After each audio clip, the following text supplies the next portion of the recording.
Hi guys, welcome to episode 2 of The Science Behind Baking, and today we're going to make chocolate chip cookies. And I think we're going to go over the Maillard reaction and maybe some other stuff. So I have 2 sticks of butter in the pot and we're going to brown it, which means we're going to cook it until it's beyond melted and it becomes brown and basically just smells really good. So it's all melted now. And once it's melted, it can actually burn really quickly. So you want to keep an eye on it, which unfortunately is kind of annoying and it takes a lot of time. So I transferred the butter into a bowl, and as you can see, it's like very dark. And it smells so good, guys. So I think it's cooled down enough. I'm going to add 2 tablespoons of milk to add in that water content back into the butter, which, you know, when browning the butter, you lose that water content because, like, you know, it evaporates.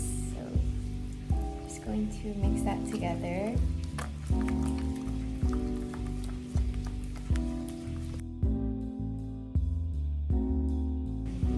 So into my bowl, I'm adding both white and brown sugar. Brown sugar makes the cookie a little more chewy, and white sugar makes it more crunchy. And I have a little bit more white sugar than brown sugar, but it's relatively equal proportions. And my brown sugar is like, I don't know, my dad bought this Taiwanese brown sugar, and it's just a little finer than standard brown sugar, but there's not really a difference.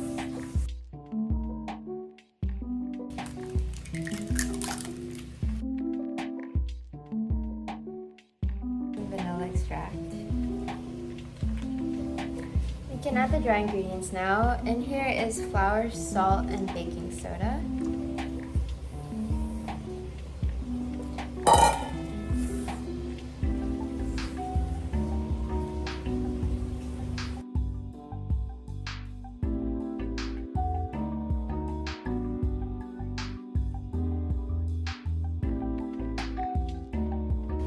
Okay, so I'm adding about 5 ounces of chocolate, 5 ounces of chopped chocolate, and then 5 ounces of chocolate chips.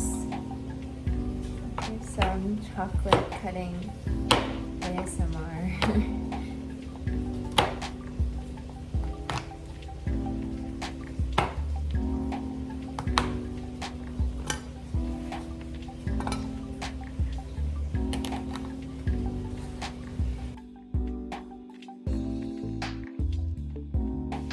Chocolate chips, and then most of these chocolate chunks. I'm going to save some to garnish the top of the cookies. So there's some chocolate on the top. And now we fold. But make sure you don't want to overmix the dough, since we already created that gluten development while we mixed in the flour. So just a very gentle fold.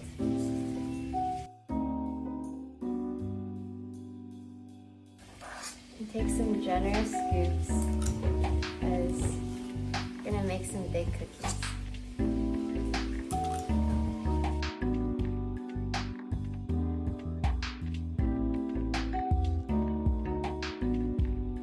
Now we're going to put the cookies in the oven where they undergo the Maillard reaction. A high temperature is crucial for the Maillard reaction to work quickly, as there's no enzymes in this browning process, and it is a heat-induced reaction.